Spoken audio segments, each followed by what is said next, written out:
is Bonnie Scalisi. We're sorry we're a little late, guys. Oh my god, our 60-second episode, and we are a little late to our own show. Yes, we are. Well, we have an excuse. We have I have no power at my house, and you know, a lot of the power lines are down. Oh shit!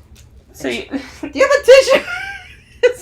wait. I think I have a tissue. Oh, I have one. We're bleeding here, some wine, but I will clean it up. It's all good. It's all good.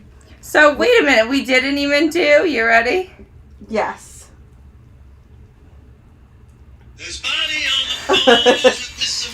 Thank you, Robert Soleil from Street Fighter. Yes, who we're going to get to. We're going to come up... We're going to talk about this. And if you could get this from me. Yeah. Mandy. And there's nothing you can see that's as funny. It's free. Like the girls in Guy Ritchie's company. We made it to our own show. We made it. But guys, we seriously love you. This is our 62nd episode. Woo! We have to figure out how much time that is. I'm not good at math. Anybody out there good at math? Well, 62 times however many hours, but I guess we've had some over and under hours. And then the other thing that gets calculated in there that's super special is that Bonnie and I have done this for 20 episodes, just Bonnie and I together with no guests, just in quarantine alone. So that is something that was worth celebrating on its own. No, wait. Watch, the sound's gonna go off on this. Oh, no, we're good. Hi, Robin. How are you? Hi, Joan Krupiasha. How are you? We are kind of winging frazzled. Things. Yeah, we are frazzled. Without the power. Hi, Taz, the residential artist. Without the power, you know, traffic lights are down. How are you guys doing in this? Yeah, well, you guys got your cell phone, but that doesn't mean that you have power at your house. Taz did say who has power last night, and when I went to bed, I didn't have power. Luckily, at like 3 a.m., I got power. The power came back on in my house, so I did wake up to AC, thank God. Oh, my God. And I saw my husband had, like, the stuff that we had put in coolers. I saw that was in the fridge, so I was like, all right, I at least knew that we had power by the time that he woke up. But we had a candlelight dinner with my little brother-in-law. It was kind of nice. Well, my boyfriend's tuning in, and he had power. So we had, power at his house last night. And then today he lost his power. So he didn't think he was going to be able to tune in, but he's here. So somehow he got his power back, or he's in some, I don't know, Starbucks or something. Location. Hi, Will Sharon. How are you? So Mandy made me this amazing book. That I don't know if you could see it. It's like, so professionul. It's really not. Taz, the residential artist, has all your art art to do with this. So this is us together with when we first started with the masks. Yeah. And then and Taz just sent us that, even though we harassed her nonstop. Yes, and this was our first co-host was Jim Raya. Yeah, and Bonnie, she sent us that during a broadcast. Oh, Taz drew us during a broadcast, and she drew Father Jim with his collar, Jim Raya. Yes, and she kept that's how he got his nickname, Father Jim. And here she drew Tony Landolfi, which I thought she did a really great job drawing us and Tony. And then look, I don't know if you could see this, but these are all the different episodes of people. We had all these guests. Yeah, and Mandy's so organized. She wrote the time, the date, the episode, who was on it, and it's just page after page after page after page after page. I did use a big font so that we could put notes on it. Yeah, she made me an unofficial copy because she knows how organized I am, and it's crazy. I got my own notes too. We had to, because this is our celebratory episode. Yes. So we been through, like over a year with Gov's Comedy Club Radio, and it is something to celebrate. The longevity alone Right. Well, I mean, the very first week. Let's talk about the very first episode. Oh, okay. Well, let's cheers first. Cheers. Cheers. This is red wine, nice. To this next 62. The I next like that. 62 sexy episodes of Bonnie and I. So yeah, the first episode. Well, maybe let's start. Well, people who don't know us, or just tuning in, or maybe got into us a little later. Let's start with Bonnie. Let's pay ode to you, because I would not be sitting here without you, Bonnie. Oh, thank you, Mandy. It's true. I have to give credit to Jim Raya, because Jim Raya is the one that I met you, but Jim Raya is the one who suggested you as the third co-host. Yeah, and I think it was because he probably wanted to hit all angles. Because you always but said, I did say yes. I could have said no. Yeah, you could have said blah. No, but we just had a natural connection, and it was funny because we always had to deal with Jim. Like the very first episode, Jim wanted strippers to come on the episode. We had a different vision of what the show should be. Yeah. Let's put it that way. And Jim wanted everything to be very, very over the top. Dan Romano was our first guest. Mm-hmm. Someone who had Bonnie and I on his podcast. Correct. Which was when it right was after us and was there before our podcast was even invented. Yeah, exactly. It was called, we were calling it the Comedy Block Hour, because he would come on, we would go on Wednesday nights from 7:30 to 8:30, as we always do still, and then he was like from 9 to like whenever the fuck he got off the air. Yeah, his show went on for a long time. So there's someone named Sal Scandendelato, and he's telling us hello from Toronto. How are you, Sal? Hello. Great to see you. Matey. And Robin saying, who has power in their panties? Oops, don't tell anyone I said that. I'm shy. Robin, you are a lot of things, but shy is not one of them. Yeah, no. She fits right in with Bonnie and I. We have little to no filter. Eric Fisher is watching. Hi, Eric. I am. He's a new. I think you're a new viewer. The name doesn't really ring a bell. And Joan Krupiasha is saying that Taz, those John Nagy lessons are paying off. LOL. Do you know who that is, Taz? I don't know who that is. I don't. I'd have to do a Google search. I'd have to do a wiki Taz search. doesn't know either. She says she has to look them up. Yeah, I don't know who half the people are. This shirt that I'm wearing is an Orny Adams shirt, and I wore it tonight because it's pink. Well, I love it. And actually, it's a little tight. Bonnie, even though I'm a comic, not everyone knows who Orny Adams is. That's the funny thing is, like comedians, we all know each other, but nobody knows who the hell anybody is except other comedians. So you want to explain who Orny Adams is? No, I want you to. Do you know who he is? And not really. Okay, so. I know he's a comic that you love. I love Orny Adams. I've liked him for like 3 or 4 years. He had a special on HBO, I believe. He had an ongoing part in he played the coach in some kind of television MTV series. I can't remember the name of it, but he's a very, very funny stand-up comedian. And he recently was in New York City and was performing at, oh God, not the Broadway Comedy Club. What's the other one? I suck at this. No. The Cellar.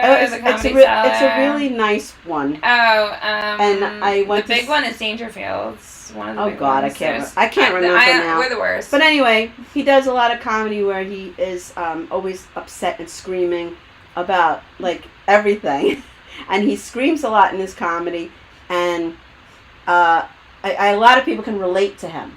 But he's very clean. He doesn't have a lot of cursing. He's very, I would say he's more PG. Yeah. But he just has this anger about him, about, he'd get mad about this pen and go on for, 5 minutes, and you see the humor in his anger because it's silly to be angry at the pen, right. But we all get that way. Especially, I feel like that right now with this power outage. Yeah. I had a terrible day. My hair is a mess. I've been no, your hair looks good. Well, thank you. Jennifer Lentini, how are you? I actually saw Jennifer the other night. She looked awesome as usual.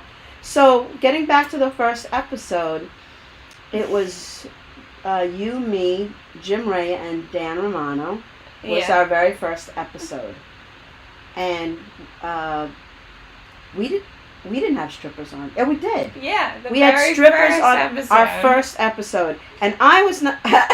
She put a meme in there. Joan Kubiasha put a meme. Taz put it to Joan.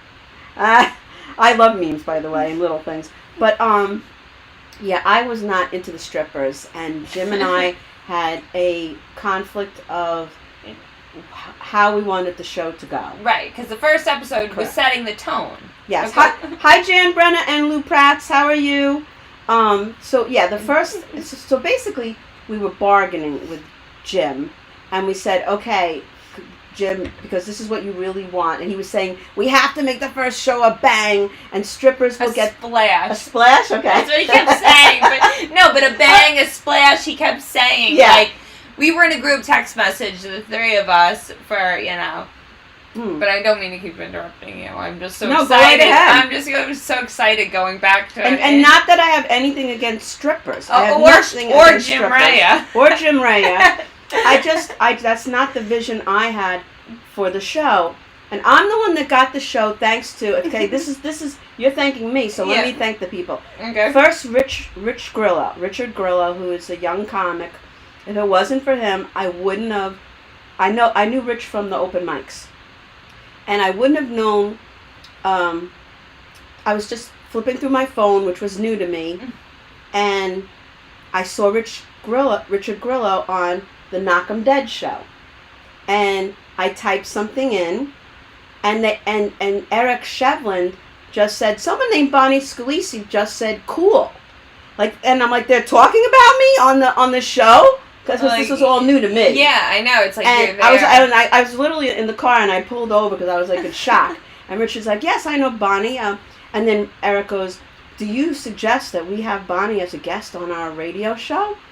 She's a comic. And Richard's like, yes, I think she would be a great guest for your show. So it started with Richard Grillo. And then after, I remember he texted me, and he's like, he goes, they want you on in like 2 days. And I go, are you joking me? I go, you're joking. He goes, no, I'm serious. Here's their contact number. So then I contacted them, and I became a guest on their show. I became a fan of their show, Knock 'em Dead, which is on Governor's Comedy Club Radio every day at 11 o'clock. It used to be to 1 before weekdays, the pandemic. yeah, 11. Monday through Friday. I became a huge fan of that show, and through them, that's how we got our show. And then I was going to ask Jim Raya and John Alvaro to be the host, and John couldn't do it because of his family, and that's when Jim suggested you. So that now we're all caught up. So we're all caught up. Caught up with the first episode. Yeah, so the very first episode, which is now no longer on the internet, they shall remain nameless. But yeah, Officer Luna and Officer Natalie, they dressed up as cops and came in and busted us for. Oh yeah, that's right. I have a very bad memory. What were some other ones that stuck out with you, Bonnie? I mean, when you take a glance, I mean, because I mean, we can go from earliest to latest. Yeah, or we could just. I mean, Jan Brenner is saying that he's been watching since the beginning. However, he's watching on govsradio.com. So Jan does a show with Emily Santosis and Justin McDonald, and I think he's talking about our show. Are you talking about our show, Jan? I would think if he's on our feed, I would hope he's talking about our show. No, he's probably saying, because we're always saying, there's YouTube, there's Boxcast. I don't know. I have no idea. What was great was when we invited Jan to my house, and he said, okay, I'll be there, and then he called me right before the event, and he said, what's the Zoom, password? I'm just going to need the PIN. I said, it's a real life event, Jan. I'm inviting you to my house. We couldn't believe that humans were getting together to congregate. It was when we first like you have to keep these things in secret now. It was like on a little underground gathering of friends. Yeah. So I guess I had a couple of favorite episodes, but I love the ones with Street Fighter. Oh my God! Well, that also is a conspiracy on our show. If you don't know, Yeah. Peter Varek claims that it's Robert Soleil, who we played the intro to our song. Robert Soleil, by the way, we had a quarantine. First of all, the reason we have our own theme music is because Bonnie is a very, very loyal fan of a band called Street Fighter. They are a Rolling Stones tribute band, and one of their loyal fans, Miss Robin DeVito, watched our show because they were on it, and she connected us to them, and we're literally in a group chat with fucking Robin DeVito, and she is someone I can consider a friend from that would never have happened without this show, and it's truly amazing. It really is. Like, I love it. Her daughters are right around my age, so she, feels like I'm her child, and, I'm also just an old soul, so I also don't take age as just not even a number. Well, she just reminded me of another show. She goes, I wish I had a pretzel from the pretzel guy. Oh, my God. Because that, through Knock 'em Dead, Governor's Comedy Club Radio, they have the show called Let's Eat Long Island, and I was on Felix's show. It's another show on Governor's Radio. I was on a show lots of times, and he had all these amazing foods and people that would come and bring the foods, and there was this pretzel guy. So I got his card, and I said, let's have him on our show. And he made these huge pretzels that were like the size of our head. Yeah. But Robin, why did you like that? Because you didn't get a chance to eat the food. Yeah, but we did just all chew them the entire time. And what was funny about that was you were like, I think Tony asked him, he was like, what's the difference between like a New York style pretzel and a Connecticut pretzel? And Ray Ruffino, just like dead serious, was just like, they don't have pretzels in Connecticut.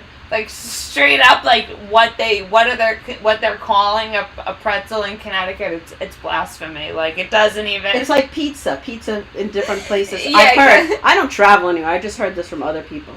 So word on the street. So it's like Chicago pizza is like a completely different style of what a New York slice of pizza is. So like people discredit it. And I don't think I've ever had that. I've never been to Chicago. I've never been to Chicago. I've never been to many places. So my boyfriend is saying, Michael is saying, and we're all still alive even after meeting up together at your house, Mandy. Yes, we lived to tell about it. Even we after the 2-week incubation period, everybody lived. So that was pretty good. So Jan Brenner says he is talking about our show. So if you guys have seen our shows, tell us if any of them stick out in your head for any silly reason, or it was your favorite, or you thought it was stupid, or whatever. We'd like to know your thoughts. And as we bring it up, different shows, if you've been watching with us for a long time, you might remember them. So Street Fighter was a big one for me. But the conspiracy is... Yeah, we'll get back to that. We'll get back to the conspiracy. Robert Soleil wrote the song for our show, and the quarantine edition, so that when we used unoriginal music, it wouldn't get ripped down. Mm-hmm. It's we're on the internet here. Misfits, shout out to you guys for ripping it down like instantly. Way to go against everything you say. But anyways, I digress. Peter Varek said that we drive everybody off the show, and because he's got a very silly sense of humor. Yeah, which I direct messaged him after the last show, because he basically was telling Robin that I was calling her old, which was not true. He was trying to pin us against one another like an asshole. So instead of just getting mad and thinking, what a dick, I decided to just contact him face like an adult. To the source. And I said, do you have a problem with me? Because now I'm not just going. And he's like, no, I was joking. And I'm like, oh, okay, because it didn't seem like you were joking. Yeah. But it doesn't translate well via internet when you're not, face to face. Me and you could read people's faces and you have all these gestures. But he says we run people off the show. But it's funny because the very last sing-along we had, it was Robert Soleil and Peter Varek and Bonnie, Jim, and I. And then Jim resigned on the episode, on the air. Because he divulged to us that he was a Sunday school teacher and he probably shouldn't be having strippers on the show. And he also had What episode number was, wait a minute, real quick. Your mom is saying it's hard to pick one. She loves so many. Thank you, Mary. We love you, Mom. Wait a minute. I can't see the episode here, but it was before. I look horrible tonight. No, you don't. Stop it. I don't like this shirt on me. I'm used to myself in black. Wait, what does it say on the shirt? I don't even know. Lower your expectations. Orny Adams. You know what? I like that. Lower your expectations. Yeah, Glenn's one aunt says, just have no expectations because I don't have any. Because then you're not let down. Yeah. My thing is, I believe that people are going to put in as much as I am. Yeah. And then you get let down sometimes. But different strokes for different folks. And Jeff Bosey is watching. Hi, Jeff Bosey. But prior to Jim leaving the show, the Sunday school teacher, we did have my friends Heather Height. Oh, and that was a David very Harris. interesting show. They are porn creators, and not only do they do acting on their own porn that they create, but they also have other actors where they'll go like Dave will get his dick sucked by another lady, and Heather will be there in the video. And it was very interesting to talk to them with removing the sexual aspect and just mentally, like, how do you guys deal with like that as a marriage, as a married couple? Jim Ray was saying when we said, give us a topic for your show, and he said cheating, and that show reminded me that Heather was all right with her husband having sex with all these different women, but she was not all right with the same woman he had sex with going to the grocery store with him. Yeah, which is super intimate. It is. Which, I don't understand that, but it's different strokes for different folks. It's like Pulp Fiction, where he's saying, "Oh well," he says, "I think that she threw him off the balcony because he was getting a foot massage." And the one character saying to the other, "Well, there's nothing sexual about a foot massage." And he goes, "Oh, really? Well then, why don't you give me a foot massage right now?" The one guy says to the other, and he's like, "Fuck you, man!" Like. Because there is something sexual about giving somebody a foot massage. And even though it is no penis and vagina, it is.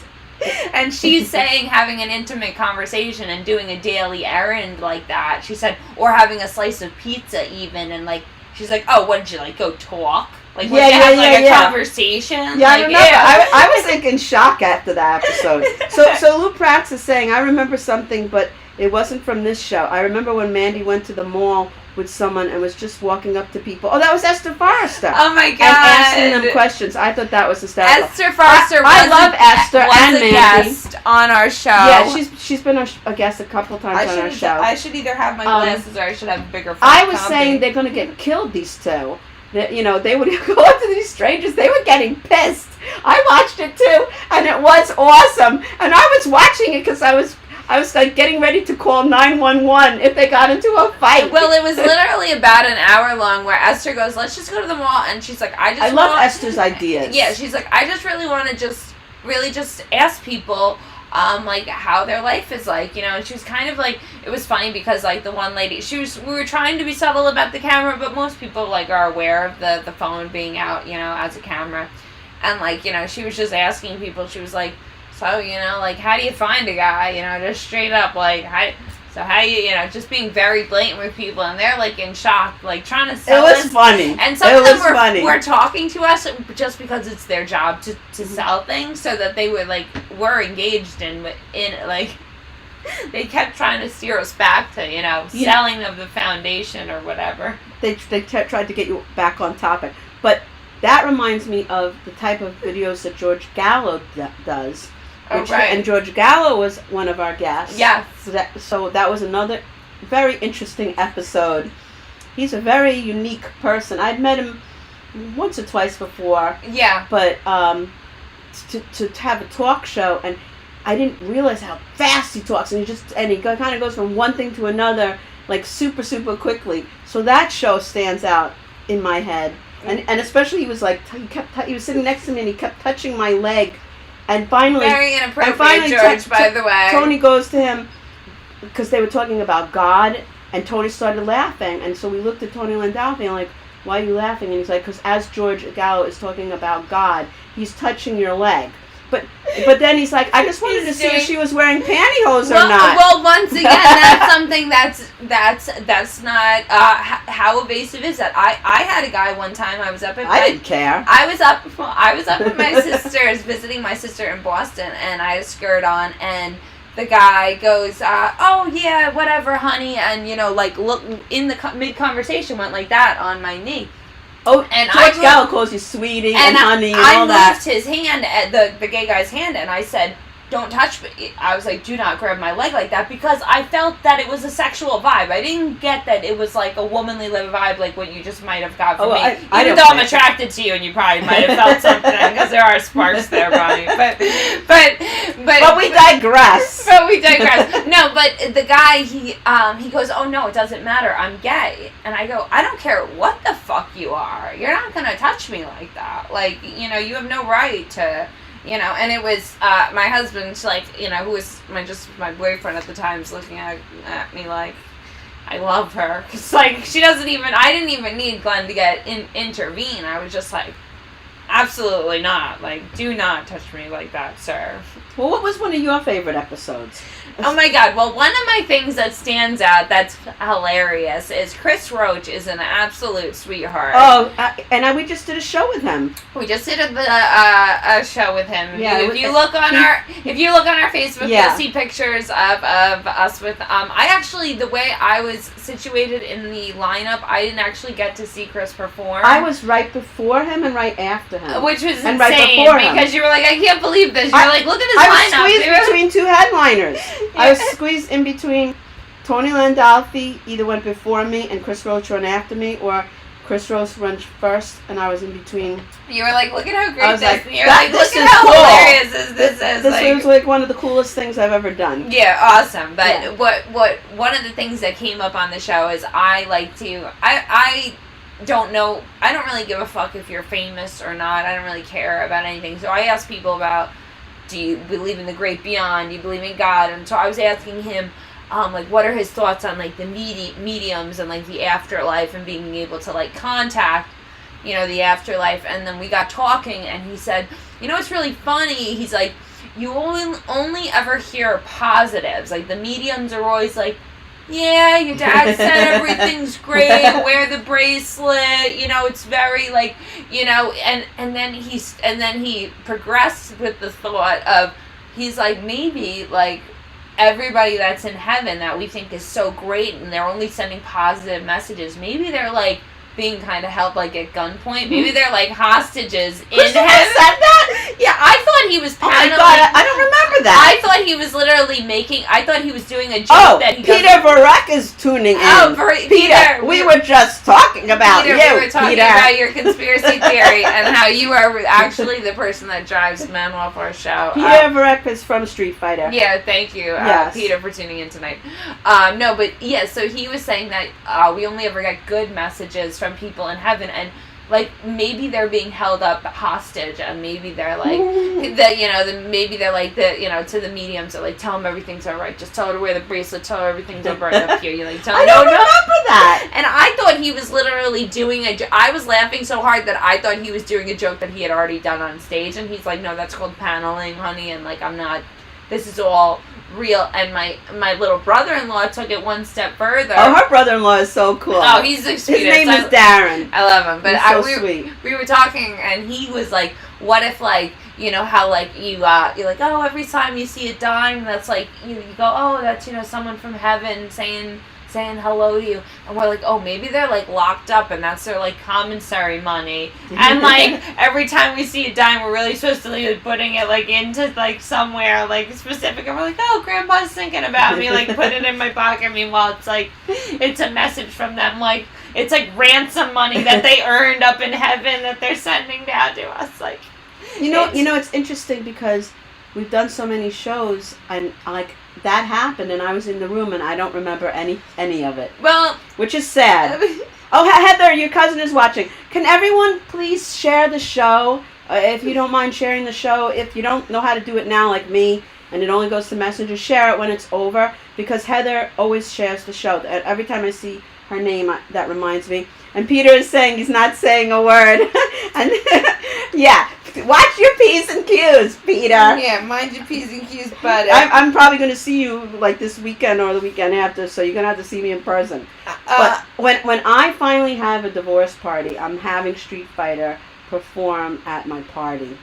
That is going, the divorce is still in the works, but it's going to happen probably within maybe 6 months more. I'm praying, I don't know, but I'm going to ask Street Fighter to perform at the venue. So Andrew Ferdner is watching. He said, "Hey everybody, Friendner. He said, "Hey everybody, hope all is well." Yeah, I was just saying I had a really rough day. I brought my dad, who has no power. I picked him up at Sasset, brought him back to my house because I have a generator, and then he kept forgetting why he was at my house, and asking me to take him home, because he likes to be in his home with his TV and his air. I'm like, "Dad, at home you have no air conditioner, you have no TV, just stay here." So I made a deal with him, just stay till 6 o'clock, because then I figured I have to pass by Syosset to get to your house anyway, and he was not happy about it. And then he's so sure he's going to have power. We get back to his house, there's no power. So I hope you guys are doing better. And Peter wants to borrow your blouse. Oh, Peter, yes you may. Yes, Peter, you absolutely Peter's may. Style and Robin's style and your style is amazing. Yeah, let's go tradesies. Let's you come in my closet, I go in yours. Yes. And Robin, that goes for you too, honey. Taz is crying, laughing. I'm not sure about what. We've said a couple of things in the last couple minutes. I also want to. You just said Heather always shares the show. Listen, episode number 40. We did a listener appreciation episode. That episode, it was the only episode that Bonnie was not able to I was in Atlantic City with my man. Exactly, and everybody is entitled to that. Bonnie was. I never go away. Bonnie never goes away ever, and she was absolutely entitled. They were celebrating a very special anniversary, which I get. We're up to 9 months and 2 days, right, Michael? Oh my God, that's the length of a pregnancy. Oh God, God forbid. Glenn forbid. But episode 40 was the listener appreciation episode, and we had my cousin Heather, who always watches and shares the show, and also Heather will message me during the week and say, "Mandy, I can't watch you and Glenn go live." She'll say, "I can't watch you and Bonnie, I'll watch it after." She is seriously one of the biggest supporters and greatest supporters of our show.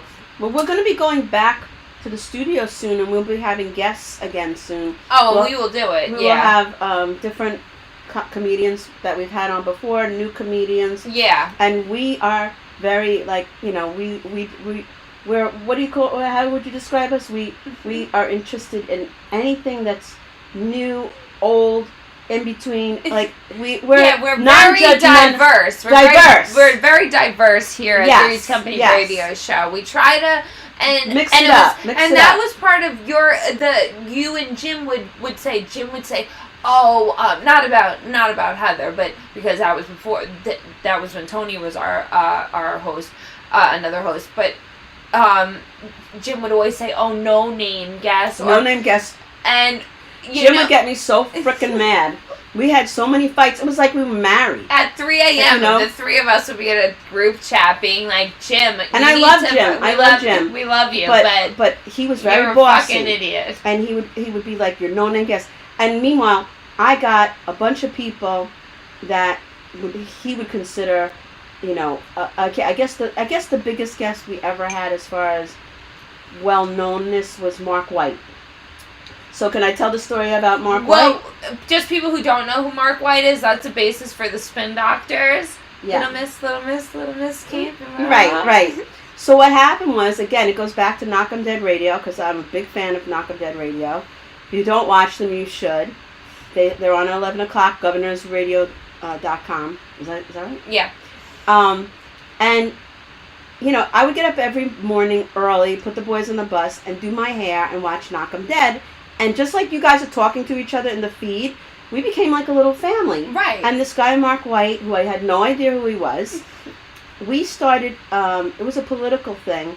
And Eric's brother, what is his name? Oh my God, I'm forgetting his name. Oh, wait a minute. Don't make me an asshole, too. Oh. It's Shevlin. It's another Shevlin. It's another Shevlin. Right. Wait a minute. Eric's It'll come brother, back to me. Why is it... I'm drawing Kenneth. Kenneth. Thank you. So Thank you, Kenneth is very, very liberal, and Yeah. I am very Republican, and Mark White is very Republican.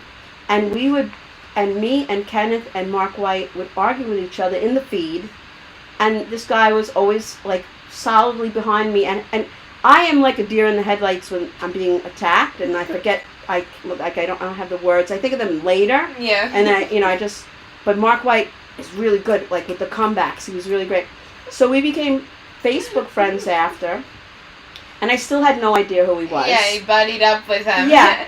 And then I saw him one time on, I think, Knock 'em Dead. He was in New York, and he was a guest on their show, and I'm like, oh, he plays for the Spin Doctors?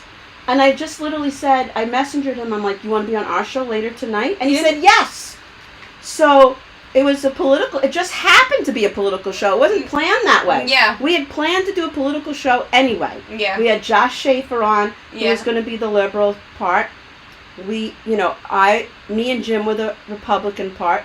And then all of a sudden we had this guest person, Mark White, who was part of the Republican side. And I didn't know that Jim Rhea got John Santo to call in to impersonate Trump. And he does an amazing Trump impersonation. I was almost peeing in my pants. It was so freaking funny. He said in the Trump voice. So we answer the phone, and President Trump is on the phone, and he's like, "Oh yes, I think we should get a catapult and put all of the illegal immigrants in the catapult and catapult them over to the other side." And Mark White is sitting there because he didn't know, that it was like, yes, it was serious, but it wasn't serious. And we all started playing into it, though. Oh my God, it was so funny. Oh my God, I honestly forgot about that. And John that Santos, was so hilarious. He was like, it's completely renewable energy. It's it's renewable. It's completely great. They love it. They get a little catapult. He's like, it's like a ride. It's like a ride. It's like a little ride. They get a little special, Yeah. Oh my God, I totally forgot about that. That was hilarious. That was so freaking funny. John also does. He does everybody. He does Bernie too. So he would come in and call, and he would be both Trump and Bernie on the same episode. He'd be like, "Oh, by the way, Bernie's here," and Bernie would be like, "Yeah, I also think the catapult's a pretty sustainable idea." It was so funny. And obviously, I don't do impressions, guys, for a reason. These are obviously like the worst impressions ever. I just want to say, James Shush is watching. Welcome, James. Oh, we were talking about a political show, and that was the only political show I think we've ever done. Yeah, because we specifically, part of our, when we met initially at Jim's man cave about this show, there were very few things that stood out to me. First of all, Camera Jockey. Shout out to Camera Jockey. Shout out to Camera Jockey. He took photos of us for our initial promo pics. It's still on the fence of Governors. Yeah. My daughter's friends drive by there, and they're like, "Your mom's face is on the wall." Yeah, we actually have Tony Landolfi crouched down in front of the banner covering Jim's head, like a really, really, really ghetto Photoshop. We've had so much fun, but Camera Jockey took the pictures. Oh, he was awesome. Hi, Ed. How are you? Ed is like kind of a reincarnation of Michael, and I've never met him, but he and my boyfriend have a lot in common. But yeah, so Camera Jockey did some amazing photos. And the other two things that stood out was that the one thing was that you wanted to include people. You said you love the shout outs. It's why you got included in Absolutely. And it's what makes our show interesting. Not that this is a new concept, but that me and Bonnie can plan what we're going to talk about and say, oh, with 62 episodes, we had so much fun. and then someone throws in, oh, remember that time so-and-so, and we go, oh my god, that was fucking so weird. Right, that Like, you were part of the show. Right. And just as important as us. Right. We don't put ourselves up here, Right. and our guests up here, and the audience is down there. To us, the audience is the show. Right, and exactly. we love what you have to say, and the more people that tune in, the better. And even when people watch it after the fact, if I see a comment, I'll answer it. You know, sometimes they think it's live and it's not. Right, And I right. never want them to think we're ignoring them. Right, right. And if I don't answer it, it's just because I missed it. Right, exactly. And we always acknowledge that. Like, when we're, like, doing... Because Bonnie and I, the last 20 episodes, have done, just real quick, we've done... Man, we've had to do things twice because we had so much to say about the Yeah, topics. Dirty Jobs. We did 2 of those. We did the Viewer's Choice where you guys threw in a bunch where we had a bunch of fun. We did Teacher Tales 2 times because so many people had stuff to say about. Everyone went to elementary school. Everybody's been traumatized by school. We did not only do women empower women tales, but how men influenced our lives because we are equal opportunists here at that show. Bonnie and I did travel tales, and we, without even remembering, we talked about how Bonnie and I went on a road trip to another country, Staten Island.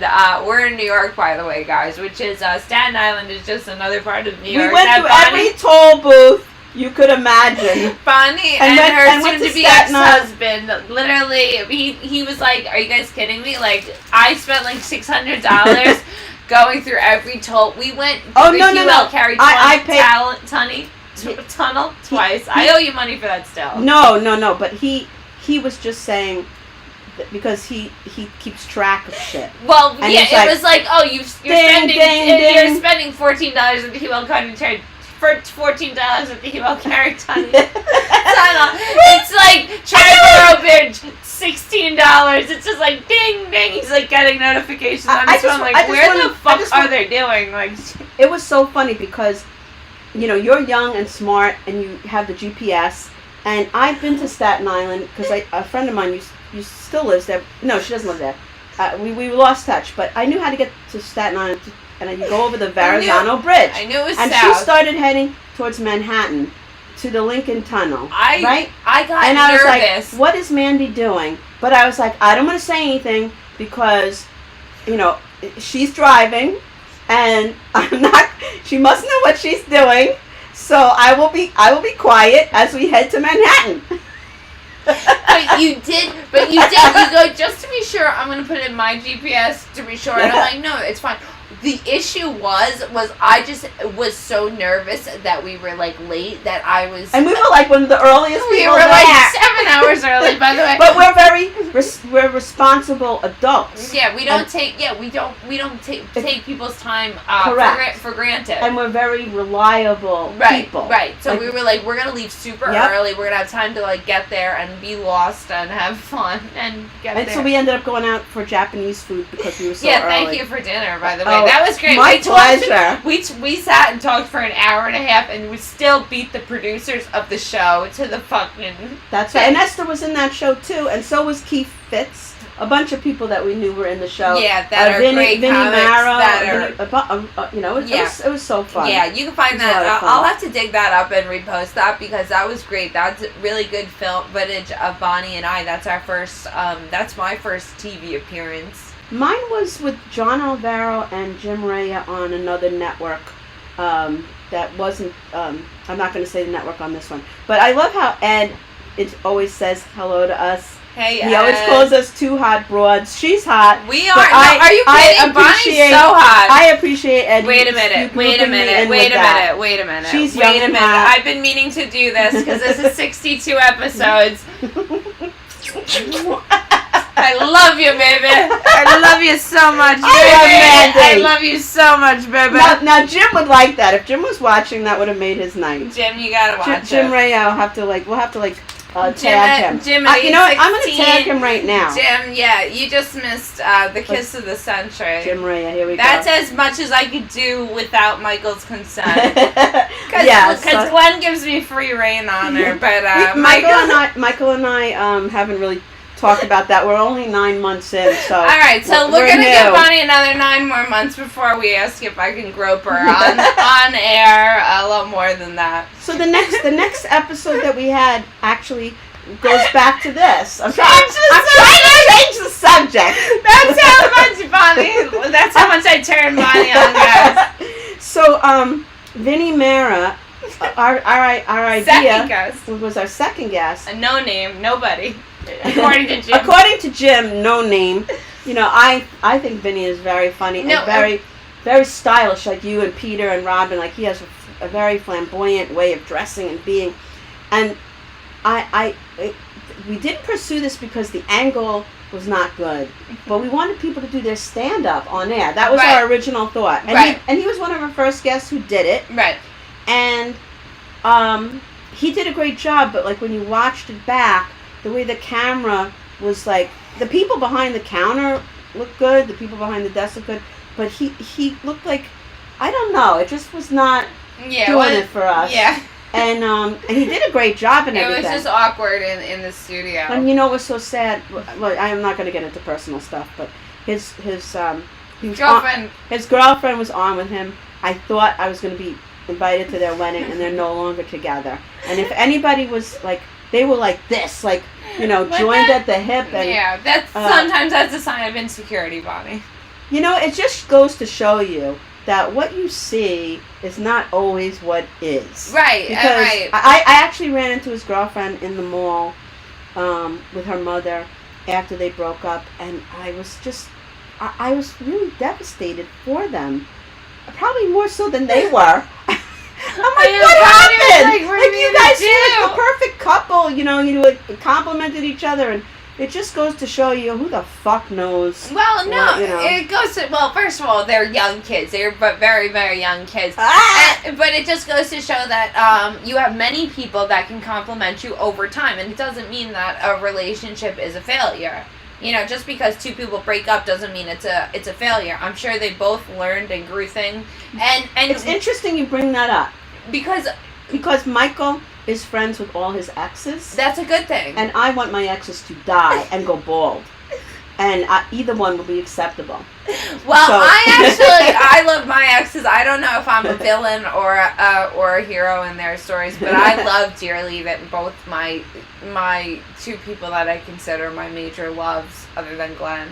But that's more just because I don't know. Maybe you're more grown up than me. I guess. Well, no, but it's because I've learned to think about it in a different way, and I'm so wishy-washy that I can let my nostalgia wash away whatever pain that was there. I could actually let it, not with everything, because there's stuff that's subconscious and buried that I still have to uproot because I'm a psycho. Like there's definitely some underlying things that are definitely have to be dealt with, but like on a whole. Yeah, I love my exes because I love that they, I even love Glenn's ex. She taught him that to be confident. There was confidence in himself that he didn't see, and she brought him out shopping, and she was like, let's get you some swag, and he, you know, like, she let him say, like, put on something that you feel comfortable in, and he's got a better style than me, you know? So I love her for that. I truly do love her for helping her come along like that. And Dan Savage, who I plug all the time, who I fucking love. If you don't know who Dan Savage is, Google his name and watch him and listen to him and read his books and buy his books. He's amazing. He sounds familiar. Yeah, I've told you about him. He's the one that's like, I say, I didn't get a very open sex ed in my house. Like, my mom was very sex negative. Like, all sex is wrong and shameful. And your mom is watching right now. She's like, thanks, Mandy. Well, Dan Savage is like, you could be a respectable human being and you can enjoy pleasure and sex. But one of the things he always says is the campsite rule is that as long as you leave people better than you found them. Like, Michael is a respectable person, and the reason that he has great relationships with all his exes is because he probably gave them some form of closure, and whether it was them or him or them together that didn't work, he probably sat down and had a realistic conversation with them. You know what I mean? As opposed to a lot of people who he'll hit the self-destruct button, or they cheat, or they lie, or they do other things to get themselves out of having to be an adult and deal with something realistically. You know what Taz just did? Taz, you make me laugh. I love Taz. And I brought her to Gov's Radio, just so everyone knows. Yeah, for the record. But Taz goes, I should print this up on T-shirts and sell them. If I do comedy, maybe this. And she said in quotes, "I want my exes to die and go bald." Hashtag Bonnie Sclisi 2020. Yes, and you know what? My first husband, ironically enough, went bald. My second husband, that I'm in the middle of divorce, is going bald. If you pray hard enough, guys, if you pray hard enough for anything, it can happen. I'm thinking about the third one. He'll be losing his hair soon enough. Yeah. It's just a matter of time. He's got a nice head of hair now, but only time will tell. The Bonnie can pray real hard, man. See, your mother's saying, "What are you talking about? That's not true." Mary, you told me that everyone was a rapist and was gonna take me into their van and steal me because I was precious. But I believe it, because you do have to tell your daughter that everyone's going to rape you and steal you and kidnap you. You know, you have to teach your kids that they're going to get kidnapped in every turn. So that was sex negative to me. I guess so. My parents didn't talk to me about it at all. So your mom is saying, "I don't like you guys dressing. Find an open window." What does that mean? Wait, what did she say? I don't like you guys dressing. Find an open window. By an open window, perv neighbors. Oh, you have perv neighbors? No way. Mom, you don't like my neighbors looking at me? This show is live. There's 1,000 people that watch this show a week. Mom, you're out of your mind. And I look great. That's what I'm saying. This is the sex negative talk I'm talking about, Mother. My mom just didn't talk about sex at all. Okay, so exactly, it didn't exist. It's not. It was a zip, you know, and back then, there was not a lot of things on TV or, you know. I remember getting HBO. I think I was a teenager, and they started putting some R-rated movies on, and I was shocked by them. That was my sex education. I think. So The Exorcist, they would play that over and over again, which is really bad. She's taking the cross. Your mother sucks sticks in hell. No, your mother sex negative. Your mother sucks cocks in hell. Yeah, you see, it made an impression on you that you remember the dialogue. So Robin DeVito's going, "Sorry, I like a guy with hair." Yes, Robin, I love Michael's hair. He, you know, I grab it from the back and I just love to pull it hard. Oh, Michael's saying, "Now you do that as role playing." LOL. What? Do what as role playing? Just make him go bald. Okay, I'll you know. This is getting. I digress. This is getting too deep. Let's go back to the episodes. We only have 5 minutes left. Oh. Okay. Bonnie, what else? This went fast. Yeah, no, seriously. I liked having, as Jim called them, a lot of no-name guests. Because they were all interesting. That's why we picked them. Because they all had something to offer that we thought was different. A lot of the younger comics that I've been to open mics with. One guy. Oh, what is his name? I forgot his name. He was 18. DeMarca? Yes, Dom LaMarca. I just liked, because he's so freaking young. His energy. You know? He really does have great energy. Like, yeah. I think he does well on stage because of his stage presence. Because he's just, the way he says his jokes is like, and then, you know, like, it just reminds me of, like, you know, the millennials speak, like, that's how they talk. Yeah, he's very... And that's how he talks. He's just like, and then but he was, like, for a young kid, he had a lot to contribute. Yes, exactly. Yeah, he called somebody no name. Somebody, maybe he's going to be a big name someday. You don't know. And nobody knows. And you know what was great? Jim Raya and forgive me now. I'm going to blank on her name for a moment. Oh my God, I'm the words. Emily Sampo? No, not the one. Oh, Angela Gwen. Angela Gwen. She is a woman and she's transitioned into being a woman. And Jim, who is a hardcore Catholic, and her had a realistic, no one got heated discussion, to the point where my husband, who does not watch the show, did not watch the show, I told him, I was like, baby, it was a very interesting conversation. You don't have to hear the banter before, but I did have him listen to the conversation that Jim and her had, because she said, not once did I doubt that God loved me. She said, not once in my journey did I doubt that God loved me and had my fucking back. Not once. And she's a proud member of I believe she's correct me if I'm wrong, Angela Gwen, Protestant church, that openly welcomes her. And that was a really interesting conversation to have that might not have ever happened between those two people, or maybe no one.